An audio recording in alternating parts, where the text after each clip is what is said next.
professional poker players only play about 20% of their hands. And so sometimes I think it's not trying to be all things to all people all of the time. The study that shows if you ask couples how much of the domestic load they do, the sum of it adds up to like 130%. Yeah. So like someone's misgauging how much they do. And of course, if you think you're doing more than your partner, then resentment is going to creep in. And I would think a differentiator around how me and my husband run our home is that rather than doing everything as a family of three, we very commonly divide and conquer. I think, honestly, I think the first step of that is just saying it out loud and acknowledge. I think people feel like they're the problem to that victim blaming thing. I think they're like, we've seen thousands of people years before us who've had kids and they've nailed it, or whatever our view of that is. And then when you feel like you're not, I think that can feel really isolating and like a failure. But actually, it is a systemic failure. It's not an individual within that system. This week, I'm joined by Jo, entrepreneur, former investment banker, poker player, and mum to 9-year-old son. We talk about drive, money, gender dynamics, and what happens when ambition and parenting collide. Jo is a serial entrepreneur, innovator, poker enthusiast, and founder of Aces High. She's used to navigating male-dominated environments, graduating from Cambridge to spending 10 years in investment banking with the likes of UBS and JP Morgan before founding a tech startup and successfully raising over £1 million in funding from angels and VCs before exiting to a pharmaceutical company. Through this journey, she saw how poker strategy helped her assert her value, negotiate with investors, and close client deals. And Aces High was born, a unique and immersive poker-inspired corporate experience without the gambling, designed to tease out essential business skills around reading the room, managing risk and reward, and performance under pressure. Jo has delivered these skills workshops to global tech giants, international law firms, consultants, investment managers, and more, sharing how the poker table can be a mirror for how we make decisions in high-stake moments. Aces High has been featured in the Financial Times, CBS News, and the BBC, even receiving personal endorsement from both Richard Branson and Simon Squibb. Jo lives in Islington with her husband and her 9-year-old son, cat, and miracle, of course, the stick insect.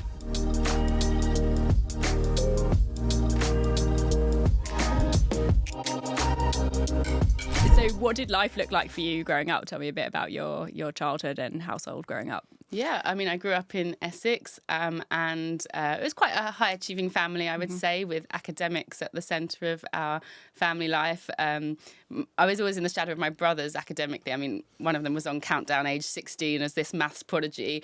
And so my parents would always say, oh, you're the least intelligent of the three children, but you'll go the furthest. So I sort of had that ingrained in me that I couldn't quite, meet my brother's like mathematical genius, but I had the blend of kind of social skills that maybe he wasn't as strong on. And yeah, worked really hard because of that as the only girl as well and the youngest. Definitely came out into the world thinking I had something to prove, with my two brothers playing football and I could be in goal, they would play tennis and I could be ball girl. So I always had a sense of kind of wanting to equal the boys, needing to join in and assert myself to kind of keep up with two older brothers. Yeah.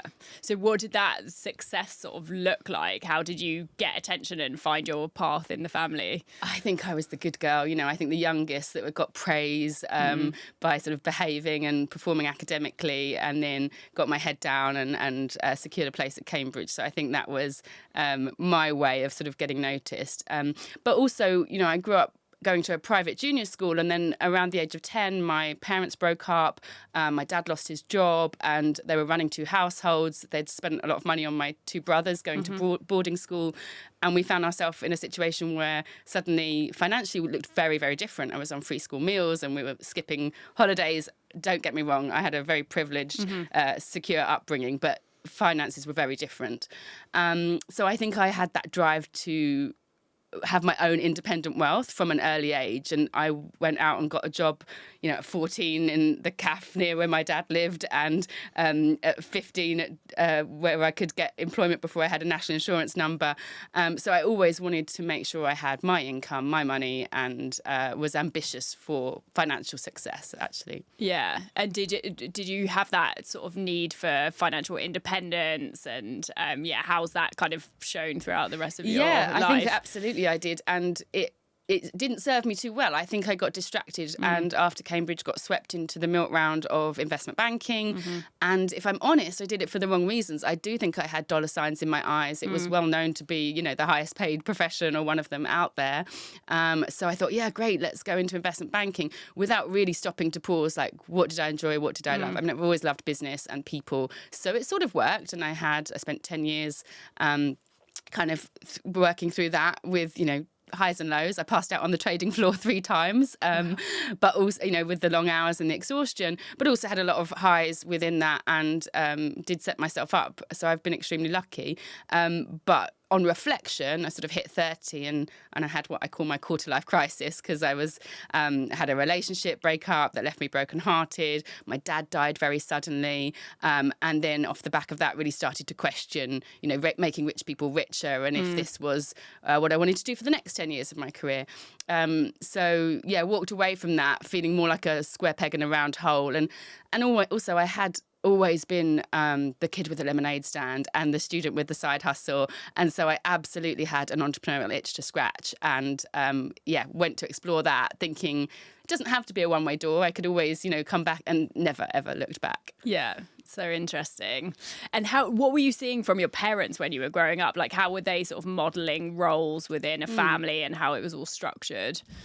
Quite traditional, I would say. So again, there's sort of the before and after the breakup when I was age 10 of my parents. And so my parents had a very traditional relationship. My mum was a stay-at-home mum looking after 3 kids. They were both Mensa, so extremely bright, but she felt she never got to use or reach her potential academically. So she was like genius at crosswords and all these sorts of things, but never in the world of work until she had to go back to work after many years and really she hadn't used a computer. She'd been doing washing and ironing and she went out to work in the job centre because she went to sign on and they were like, you can work here because they saw her potential and she couldn't really turn that down even though she didn't really want to work in the job centre, which was really hard for her after like 20, 25 years at home going back and having to build what she'd lost a lot of confidence in that time. So yeah, she was a traditional homemaker. He was a stockbroker that then made redundant, but very traditional, I would say, role models. And how did that shape your perception of what a family setup looked like or whether there were roles to play? Like, how did that shape how you then went out into the world? I think I was less likely to model it and more inclined to go against it. Yeah, so I buck the trend. Also went to, a school that was kind of encouraging women and I felt, no, I've got this. And so it didn't hold me back as a kind of equal or it made me want to go and be successful in my own right, actually. So probably went against the kind of more traditional route. Yeah. And tell me about the entrepreneurial itch. How did all of that play out for you? Yeah, I mean, I've had a kind of few startups, some abject failures and some quite successful and some in between. So I've, I guess, just before my current Aces High startup, I ran a femtech company that was looking at an app to support women going through fertility treatment. And it helped people access fertility experts, emotional support and treatment plans. And we were able to build a world-class app, a phenomenal team, and sell that to a pharmaceutical. It was a lot more complex and rocky than that. It wasn't all plain sailing. And, it wasn't sort of this exit to celebrate and retire off. But I learned so much from taking a startup journey from ideation right through to exit and everything that came in between. So that's been like hugely powerful in my learning journey and building my confidence and even identity around calling yourself an entrepreneur and a founder and raising investment and how that all worked. And it's fed into my current company, Aces High, which, as mentioned, is running corporate team building experiences using poker as a proxy to really learn about how we can negotiate, reframe risk, cope with conflict and perform under pressure. It's a lot of fun. So interesting. And how, tell me about your childhood and stuff. Were you playing was there any gambling in the house? Were you playing card games? Your mum's obviously a strategist herself. We were like a big Scrabble, Monopoly, but more than anything, card game family. I was shuffling age 6 and performing card card tricks on aunties and uncles age 7 and grew up around cards because both my parents' hobbies were bridge teachers. And my dad in particular was an avid playing card collector and expert, so much so actually that when Derren Brown, the master of illusion, was looking for someone to perform a televised card trick on, he didn't want just the man on the street. He sought out the UK's leading playing card expert. And somewhere on YouTube is Derren Brown doing card tricks on my dad. Wow. And when he passed away, he'd amassed a collection of 8,000 packs of playing cards, which are in the London archives, some of them. But interestingly as well, whilst I grew up around cards and bridge and strategic games, I had never picked up a game of poker until I was 32, just because of that male-dominated nature of it, but also because gambling was a bit of a dirty word in my house. So not amongst my immediate family, but my mother's first husband had bet their house on England winning the 1966 World Cup. He literally took the deposit for their first home that they'd saved up and bet it on football, which many of you will know England did win that World Cup, paid off financially. But when my mum found out, of course, she took half the winnings for a deposit of her home of her own and went on to meet my dad. So, I think my dad wasn't a gambler. It wasn't something we were exposed to. I also distance myself from gambling, might have, play poker in a low stakes tournament here or there, but the whole ethos and raison d'etre behind Aces High is that you don't need to gamble to enjoy these strategic skills that are inherent in poker. Yeah, it's so interesting. And obviously we've been connected for a while and following all the cool work you're doing and just noticing the differences in the different groups that you're working with and how we show up with some of that strategy and risk-taking and appetite and also just like confidence with the game. Particularly for women who perceive it as something that's not for them. Like the boardroom table and the poker table historically have been very male-dominated. So as much as it's about poker, it's about taking a seat at the table, leaning into high-stakes moments, reframing your relationship with risk, which we're not saying go all in on every hand and be hyper-aggressive, nor are we saying fold and avoid risk at all costs. In life, you're going to have to engage with risk at some point. It's about knowing your value, being able to time your contribution and assert that value when you have the expected returns. Yeah. So it's about, applying for that job when you're 8 out of 10 ticking the skills box rather than saying, I don't have the 2 out of 10. Yeah. And so being able to lean in and make it count. And how did you get into your first game at 32 then? How did that all come about? Tell me a bit about that. Yeah, I mean, I loved cards and I met my boyfriend who was semi-pro poker player and had funded a couple of his startups through his poker winnings. And so as soon as we connected, he was like, oh, you love cards, you've got to learn poker. And I immediately loved it. But I'd only been learning for about 6 months when we went on holiday to Morocco. And on the airport transfer, he'd clocked an advert for an international poker tournament in 2 days' time. I was actually pregnant at the time, but he wasn't letting it up. And I was like, no, I don't want to sit in some smoky casino. Poker tournaments take a long time. But reluctantly rolled off my hammock and back on the bus to Agadir. And I guess sometimes life deals you a hand you didn't see coming because 8 hours later at 4 a.m, I had won my first international poker tournament and beat 200 men pregnant in a smoky casino.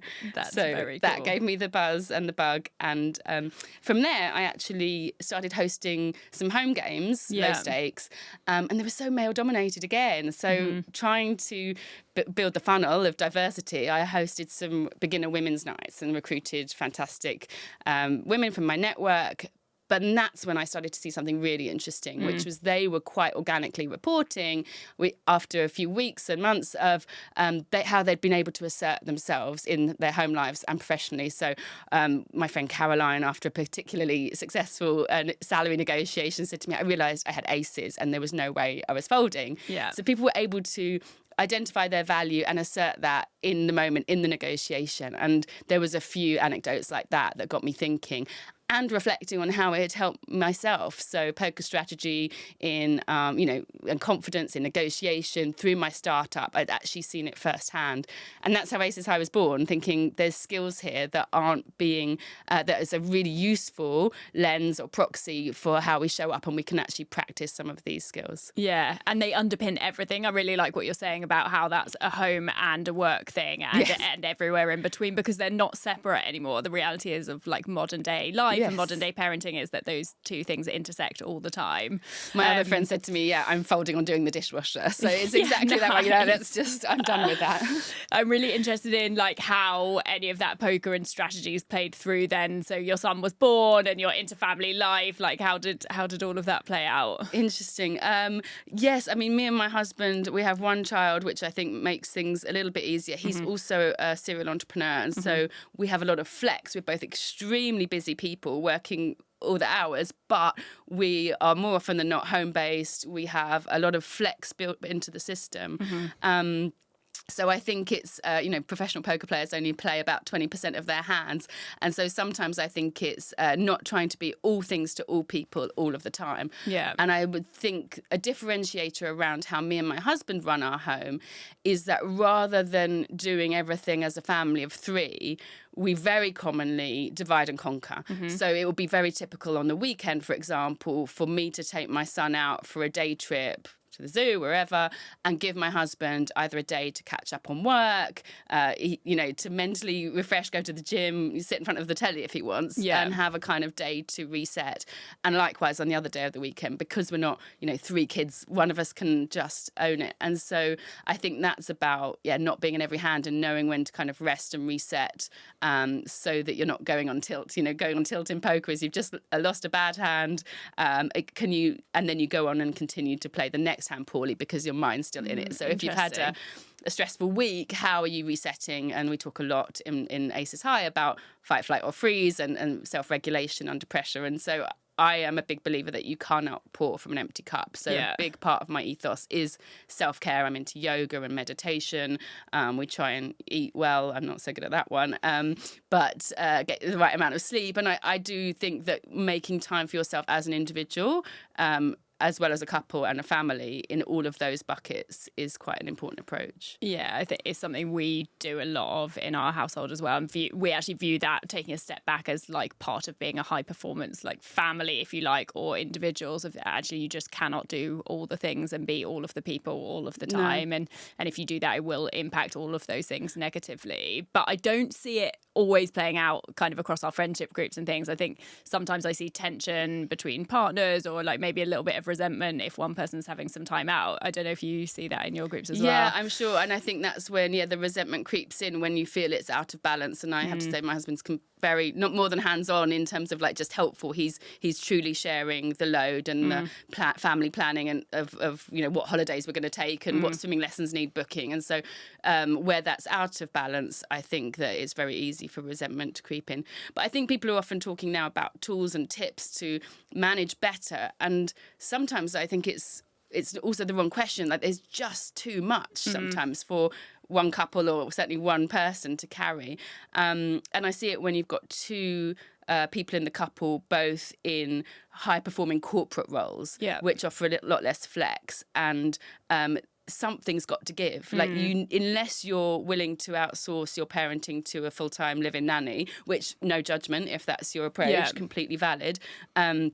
But when you need to be at client events in the evening and, investment dinners and this and that and conferences that are away internationally even, and both of you are trying to be successful in your career, it's really, really hard. In fact, I had a mentor at JP Morgan, a female, who said to me she was very senior and how had she got where she had.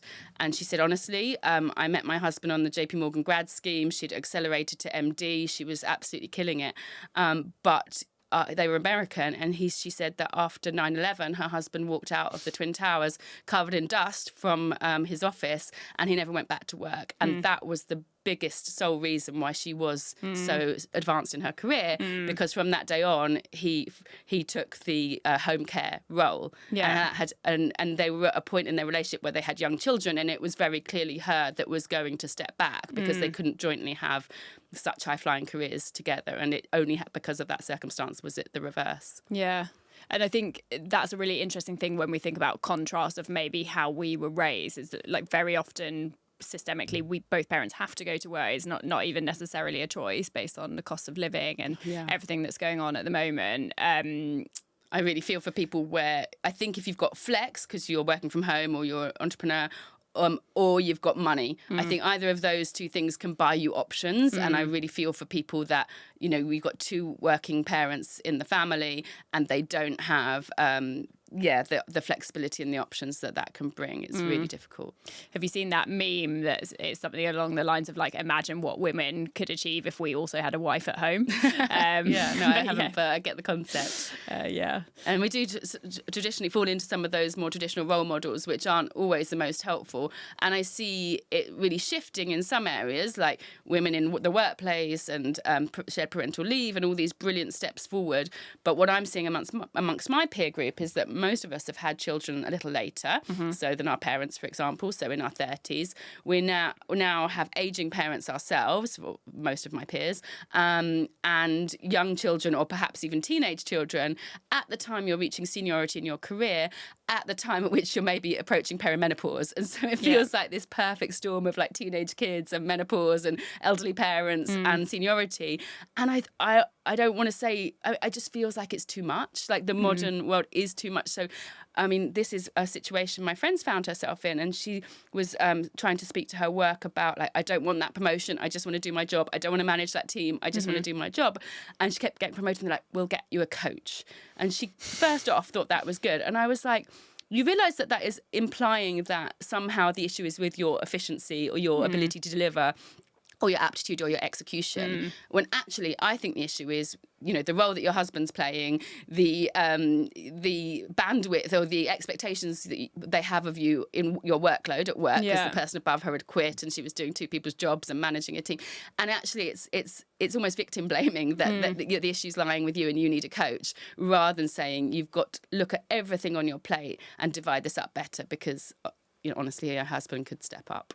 Yeah. And fundamentally, we're just operating, like, we're the first generation who's operating in this way. We don't have a blueprint of how if we reflect back to how our parents did it, they're not paving the way for us. And often, like, whoever in the relationship thinks that they're doing a lot because they reference back to how they were raised, and they're patting themselves on the back for kind of getting involved in there's a study that shows if you ask couples how much of the domestic load they do, the sum of it adds up to like 130%. Yeah. So like someone's misgauging how much they do. And of course, if you think you're doing more than your partner, then resentment is going to creep in. But it's an interesting point that we don't have that blueprint of how, the generation before us did it was very different. So I think there's a lot of kind of room for kind of just stepping back and reflecting. Yeah. And, and the modern world is not the same. So not only are we taking different roles, the world has shifted. So, I mean, today's World Book Day, your kid needs an outfit.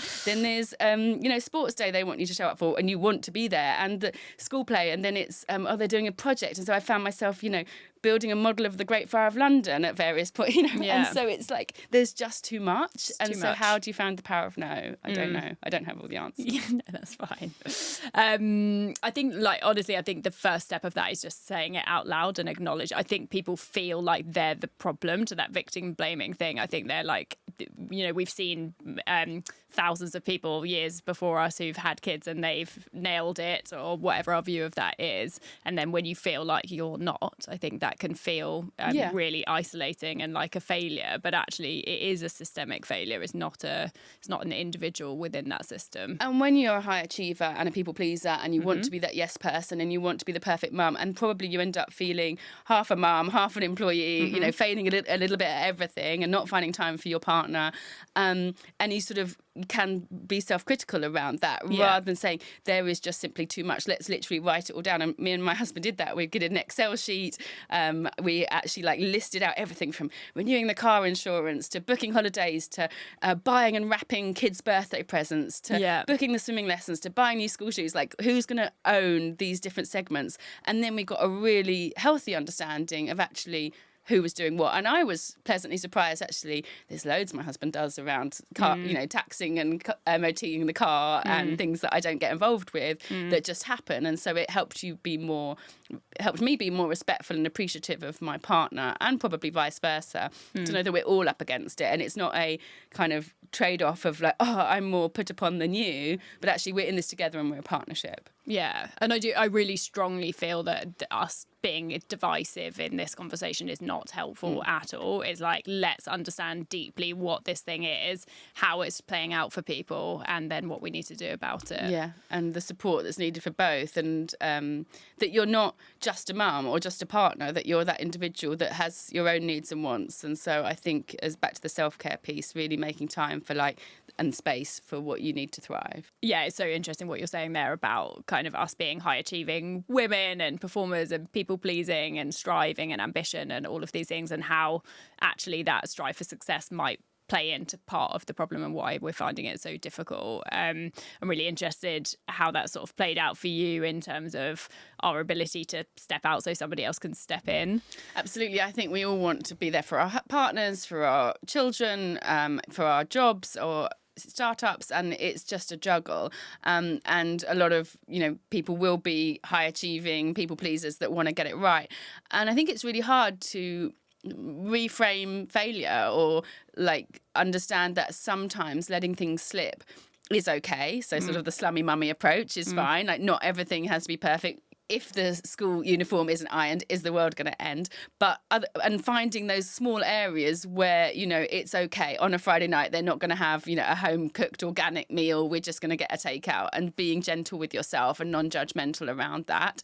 The other thing is, I see these women sort of holding all these balls, and they do it so brilliantly. And when they, I don't like the term, but delegate to their partners, they feel it's not done as they would do it, which it may not be. But I think you have to find comfort around they are an equal parent. They will, make the lunch or do the thing their way. And it may be imperfect to you. But if you're not creating that void, then you're just going to keep carrying all the load, And so my friend was saying, I normally do the online food shop, and then he did it and he forgot this and forgot that. And so it was easier just to do it myself.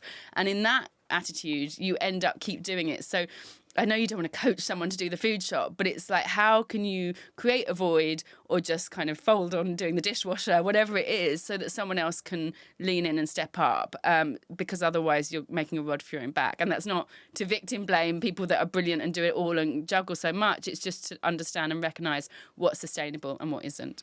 Yeah, and I think it's a really important point. Like we said, this is a complex problem that nobody's figured out yet. And again, being divisive is not the way to solve it. We have to understand how all people are playing a role in what's going on in each family. And I think we do need to create space for everybody. And even that, it irks me a little bit when I hear the term kind of delegate, because it means that task belongs to you still. It's like a management situation from a corporate point of view. And I think what I've seen certainly in some of my circles is that you're at risk of being a micromanager in a way that you would not do in the workplace, because it's not kind of effective leadership, but it can play out in the home sometimes. And it's really tough. Your relationship shifted from something that was very loving and the two of you to now kind of being a co-founder of the home and having to figure it out. And I think the communication side of that is so important, and understanding your individual needs. But, sometimes it does feel to some people that they're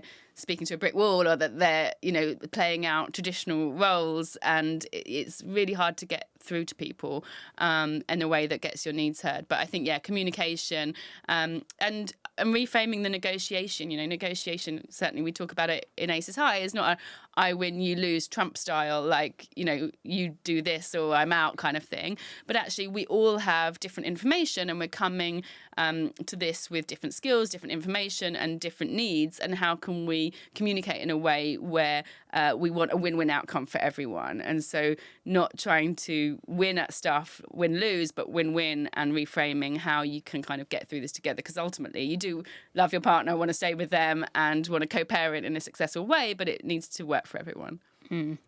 What do you think of the term super mummy? How do you think that all plays into this narrative?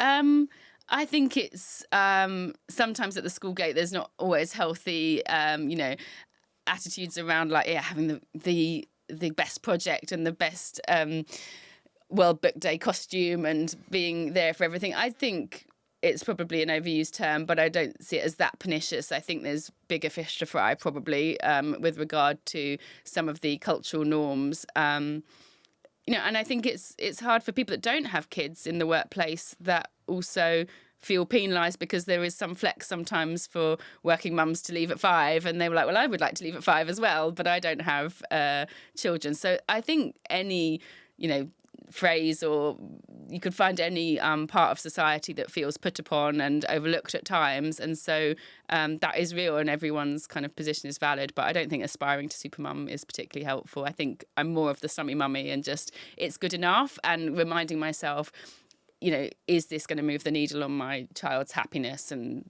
outcomes? Like, that thing about, obviously, the pressure and encouragement to breastfeed and things like that, and I did it for a short time, but it wasn't working out for me, and someone said, well, you don't look at them in reception class and be like, well, that baby wasn't breastfed. Of course everything is supported and in the best place possible, but I think you have to, ultimately it was a better choice for me and my baby at the time to kind of relax out of the breastfeeding.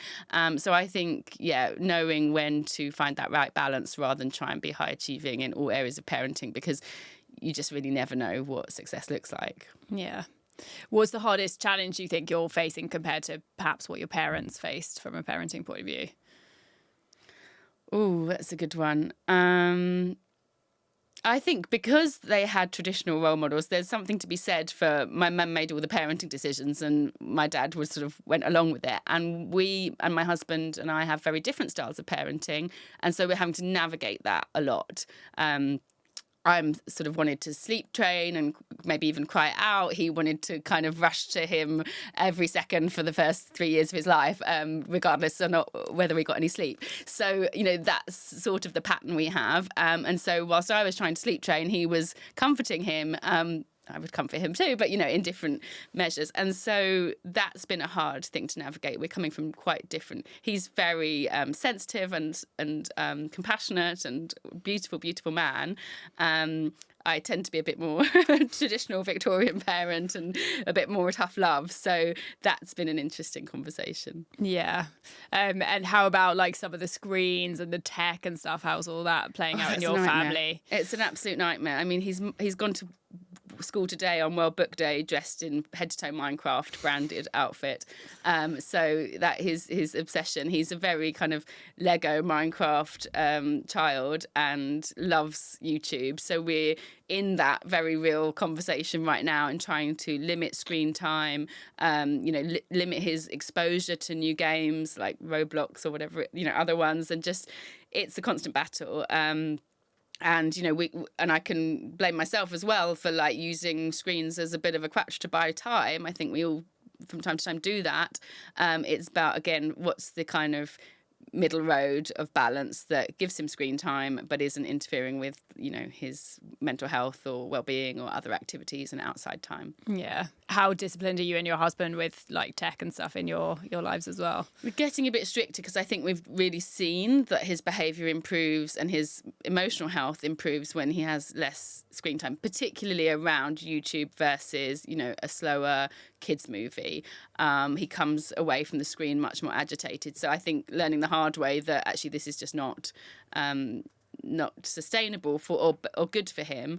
It makes you realise quite how bad it is. I think my husband's quite well read on some of the really pernicious activities around how they target children with, kind of addictive screen type behaviours. So, yeah, we're getting stricter. But I would probably on this one, I'd probably be the more lax one. Yeah. And from a personal level, you guys, how addicted to your phone and stuff are you? Like being a founder, are you always at the end of the phone working hard doing emails? Yes. My husband would say I'm worse than him. It's probably true. But we do also, try and turn off on weekends and things like that. And, we went on holiday recently and had like a full sort of 2 weeks in nature with barely any phones. And that was really lovely. We had lots of meals together and talked and played word games and that was like really refreshing. So something we need to do more of and get better at. And did you notice that sort of quietened your mind? And I guess I'm curious about, did our parents have quieter heads basically because they didn't have all of this stuff going on all the time? I don't know. It's really hard. It's, there's lots that you can compare yourself with. And obviously, the statistics around mental health and stress would say it's worse today. But there was a lot of other things that maybe were worse in their day around women's rights or domestic violence. I don't know the stats on that. And so I don't think it's helpful, I think is more important to say, is this better or worse than our parents' generation? I think the more helpful thing is to look honestly at where you are in the moment. You can't each be doing the workload that sums to 130%. So where are we actually at? How do we move forward from here? What's the right needs for my family? And just kind of have a honest communication around that. And I personally wouldn't be too preoccupied with what this generation did or didn't do. It's about what your needs are and what's going to help your family thrive. Yeah, what is the reality of now and how are you going to play it? And being able to voice that in a trusting, safe space where you feel that you're heard, which is really challenging. Really challenging. Do you think in poker terms like all the time now with everything you're doing? I'm starting to, yeah, because Aces High is taking off. We've delivered to kind of corporate teams, and we're working actually with some investment firms going quite deep on the parallels between poker strategy for investment success. So really looking quite deeply at expected returns and the bet sizing and when to walk away from a deal that's failing when you're already invested and you've already put so many chips in. For an investor in a startup that hasn't been delivering their kind of key kind of performance indicators, when do you cut your losses and say, okay, I'm not going to put my money in? And so talking at that with investment managers is really interesting. So I'm finding that fascinating. Very interesting. Yeah. What if you kind of held that information that you have now and sort of replayed it back to your younger self when you're passing out on the trading floor in that role? Like what have you learned, I guess, and what would you tell your younger self? I think to own your place and pull up a seat at the table is the first thing. I didn't pick up a hand of poker till I was 32 because I thought it wasn't for me. And I think you see that with the boardroom table or other positions where people don't think they're able to kind of belong in that space. So I would have first off told myself, you have a right to be there. This is just a card game. This is just a boardroom table. It doesn't matter the context. We all have, support the imposter syndrome, to kind of know your value. So like I said, going for jobs when you have 8 out of 10 of the skills and not having that, I don't have the other 2, so I'm not going to go for that. So understanding your value. And I think everyone's, poker's not so much a game of bluff, actually, but everyone's a little bit faking it till they're making it. And so leaning into your strengths with confidence and like following the patterns and the feedback you get, but at least trying new things and being in the arena, I think would be the advice. Yeah. So, yeah, I always like to end with the same question because I think in modern day families, kind of work and home are two sides of the same coin. I don't think we can separate them anymore. So I'm interested, what was your first job? How much did you earn per hour? And what's that taught you about where you are today?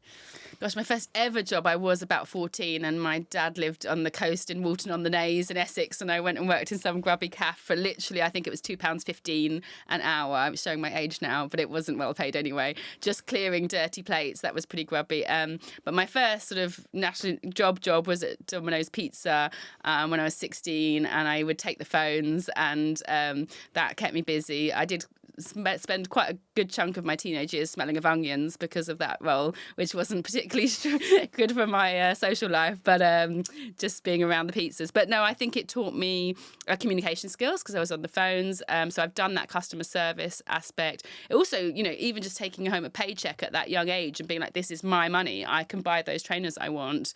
I can go to that gig I want, was empowering. And so, yeah, I'm a big fan of kind of going out from a young age. In fact, cliched, my son's already done, he's 9, a lemonade stand. We live very close to the Arsenal stadium. On match days, he'll, rock up with some lemonade. And he's not the most confident of children, but he'll go up to strangers and be like, do you want to buy some lemonade? And you get these football fans sort of saying, oh, keep the change on the tenner and stuff, being very generous with him. So he's cottoned on to the fact he can buy more Lego if he nurtures his entrepreneurial streak, which I'm excited about. Nice, love it. Yeah, so thanks so much, Jo. Really interesting conversation. I love the work you're doing. Super interested and can't wait to get around the poker table with you. Thank you so much for having me. It's been such a joy. If anyone does want to learn more about how poker can help them in the workplace, do look up aceshighlondon.com and you'll know where to find me. That was Jo, and this is The Modern Load. Real conversations about modern parenting, work, identity, and everything we carry in between. If this conversation resonated, please share. See you next week.